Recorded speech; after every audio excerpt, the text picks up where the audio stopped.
All right. So we made an offhanded reference last week to the Deion Sanders suggesting that you do a scrimmage against another, power conference team as a spring game. Fran Brown says, hey, we're ready to go. And then we find out that some of the paperwork is being filed because some NCAA bylaws would need a little bit of a waiver to be able to have this go down. And then Mike Gundy says, hey, this might be a great way for us to bring Bedlam back. That great rivalry that is starting to be lost with Oklahoma's move to the Southeastern Conference. Part of Gundy's suggestion also included, a charitable angle to this where you're selling tickets and then being able to have some positivity for that. Maybe even you've got an NIL angle as well. So my question was going to be, all right, so let's rattle off the spring game scrimmages we want to see, but I don't think we'd really dug into the feasibility of this. Danny, do you think this can happen? I wish it would. I think it's a great idea. That sounds like no, but so we're getting to a point though where we're almost ignoring the NCAA and any rules that are currently in place, and we're going to have this new CEO and new structure where there's going to be a new kind of policing agency. I know certain conferences have had rules. I think the MAC tried to do this before and it was shut down because they weren't allowed to do it. I don't think it's that outside the box, especially when you consider what he said about what they could do with the gate. Because he said we can charge $25 a person and all the money can go to your NIL. And when you think of that, when you think of the money that's potentially there, it'd be a great moneymaker. You think of the TV networks that could get involved, because I guarantee you they would want to air it. 100%. So, with spring, have you guys noticed we used to get multiple spring games on ESPN, ESPN2, like Alabama, Ohio State. I mean, recently it's kind of died off, Georgia. Mm-hmm. And I know they've never been plastered all over, but there were more this year. Good luck trying to find them because they aren't really doing them. They are choosing UFL over spring games. Yeah. So that's disappointing for me. That's hugely disappointing. I would much rather watch a game. So I think money is always the driver, even though I think this could be really good for the players and the teams and preparation. And I think it'd be great for the fans.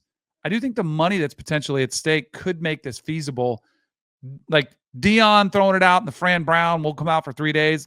I don't think anything's happening this year, but the more coaches seem open to it, the more likely I think it could potentially happen. Question for you, Danny. Describe to me if there's any difference in intensity, like when you're in training camp and you're practicing against your teammates every day. Is there a difference in intensity in those practices than the first time you do a scrimmage against a new team? You'd be a little bit more fired up for a new team. Mm-hmm. A little more physical. Yeah. A little more hitting. Yeah. So what happens the very first time your new $5 million wide receiver transfer tears his ACL in one of these spring scrimmages? How long are these games going to last? So, but here's what I would push back, because Gundy was pretty clear, and he said it was a great clip. You should go. I mean, everybody should go listen to it. But he was like, "This isn't your typical spring game," because he said nobody's doing spring games, and this is where. I mean, NFL teams did this, where I remember when I was with the Broncos, we went to the Texans, we went to Houston, and we were going to practice with them for 3 days, and then was going to culminate in a true preseason game. And both coaches, but, Mike Shannon was talking to us. He said, now look, this team practices a little different than we do. We do things one way. We're going to try to be on the same page, but they might push the envelope. We're going to try. It's going to be a work in progress. But let's just work with each other. Let's make sure nobody gets hurt. That was the priority. And Gundy did say, he's like, we're not going to have a spring game, but we're going to practice against one way. Why? And nobody does a spring game, so why can't we just practice with them? And you can do 7-on-7 together, where fans would like to watch that. You can do one-on-one routes together, passing routes. You can do pass blocking drills, offensive line versus D-line. And yeah, they'll go fast, but I don't think there would be any more significant risk than there would be in a practice. And I get the intensity level thing. I think that's something that you would have to work out, but I do think it's manageable. And I do think that's just something that's going to be, you can get hurt anytime you're on the field, even if there's no contact. You can, but How many times do you remember teammates suffering serious injuries in practice compared to how many times did you see them doing it in games? I mean, we had, I forget the running back's name, but we had a guy lost on the first day of training camp. We didn't have pads on, you know? Yeah, I'm saying it happens in practice, but I think if you compare injury data, you're far more likely to have a serious injury in a game than you are in practice. But this Because just isn't a game. naturally, But this this wouldn't will be be a game. You're putting a different team on the field. It's not your teammates anymore. They're still football players. You're still playing football. You can't play half speed. No, but you can practice but it's not full go. I mean, he even said they would do thud, which, is just up top. You just kind of wrap and then you let them go. You don't bring them to the ground. And then refs whistle it dead, right? Yeah. So Yeah. I think it's controlled. It's not your true spring game, which I think is something important to note, that's the way it could potentially work. And that's why you never see starters play in the preseason. Like, that's why I was out there playing for the Broncos against the Texans. Exactly. I That's could get why hurt. you They didn't don't want see Jake Plum starters to get playing hurt. in these games. But you because can they'll kind get of hurt. But you see starters in practice every single day. Okay, all right. So real quickly on that, that's the same thing that happens in spring games. Back when we had spring games, anybody who, like, a lot of the top shelf guys and anybody who was coming off of injury, like, they were all sidelined. And I thought fans enjoyed the aspect of getting to see these players who they were hoping would emerge, maybe not even that year, but maybe the year after. Like, from a fan perspective, the spring game draw is just getting to see your roster in action. So you can start to build out the depth chart in your mind, because you're not in the practices. You're not in the scrimmages. It just gives you a little piece that makes you feel like you know the team more. What is at the very heart of these coaches wanting to change their spring practice habits?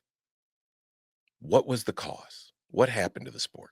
Getting poached, the transfer portal stuff. Transfer portal, NIL, you're paying players. Spring practices happened before they were paying players, Chip. Like I said, now that you're paying these kids, you do not want to bring extra risk to getting them hurt because you have a certain salary that you're allowed to spend.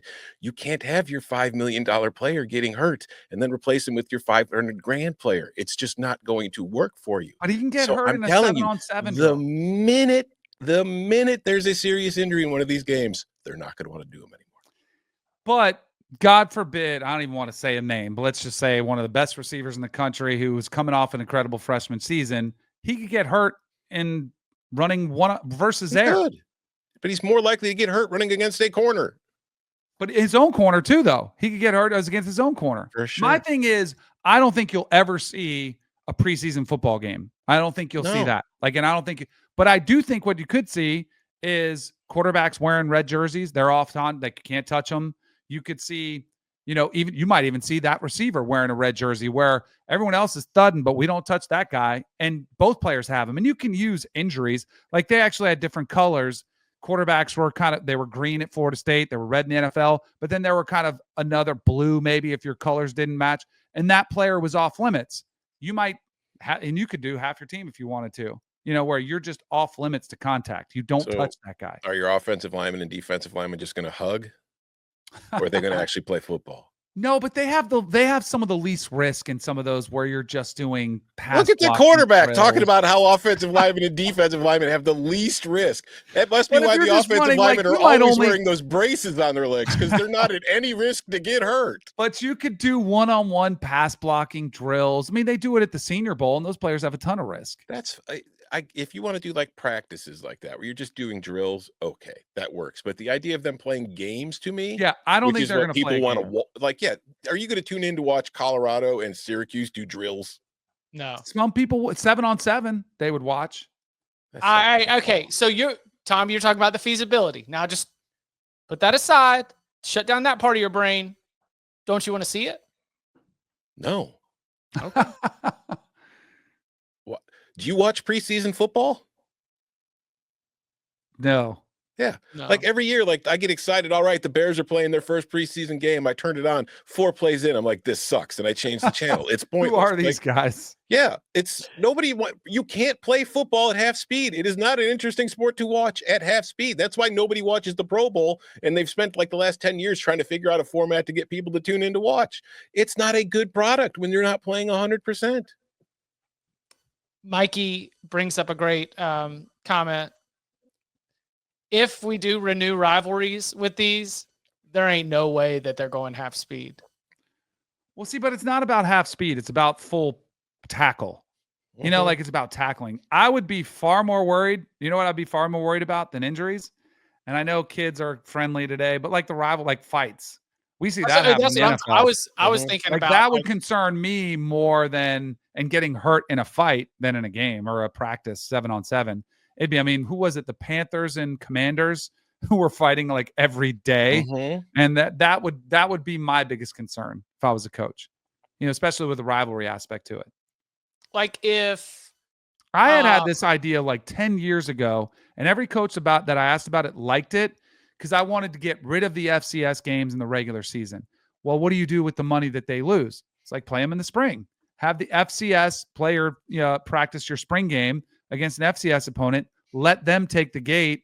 You give them their money that helps them fund their program, and it gives them exposure. It's a different opponent, all those sorts of things. And coaches were pretty open to it. They like the idea because I do think you learn a lot more about your players going against different schemes. You have to be on your toes a little bit more. You don't know their calls because it does get old. And that was something Gundy referenced as well. I mean, it gets old going against your own players. They literally start calling out your checks. You know, you use some code word and they're like, here comes the quick slant, and they're jumping all over it. Like it gets a little bit monotonous. So there's an aspect of that where I do think it helps you prepare for the season.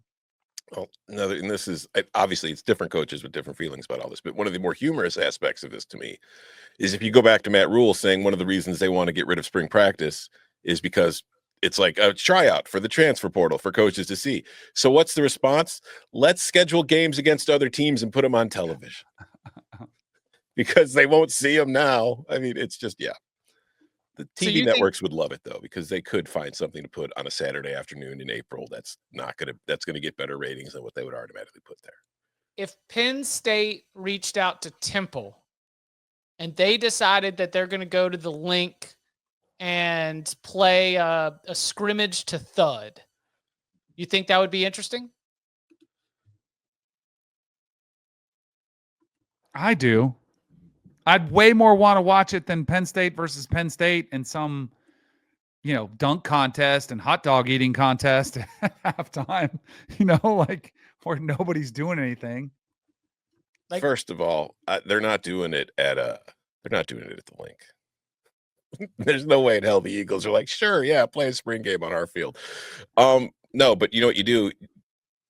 Penn State plays Temple, and they play at Franklin Field, home of the Penn Quakers. Just a tiny little stadium. That'd be cool. I do think there would be some. Hey, Penn State might come play Florida A&M in Orlando. Yeah, satellite camps. Remember Harbaugh was trying to remember the satellite camps? I mean, they might do it as a way to get access to recruits, which is why I think those are some of the rules that you can't do them, right? Because of they are not allowed to do this. Didn't the MAC look into doing this? They wanted to scrimmage against other schools in the spring, and the conference, I think, shut it down. There were rules prohibiting this because I think it's been discussed before. That is why Syracuse and Colorado have at least started to go through the paperwork process of seeing if they can go through and actually get it done. They are testing the feasibility of this all. The willingness seems to be there for Fran Brown and Deion Sanders, Coach Tom Fornelli, and the rest of his American Tom Fornelli Coaching Association. They have unanimously voted against this idea. It sounds like. Any team that you would want, Tom? Anything that you would want to see? Okay. No. Big UFL got to Tom. I don't watch the UFL either. I know. I don't need football all year long. I love it. I can watch it in the fall. There are other sports to occupy my time.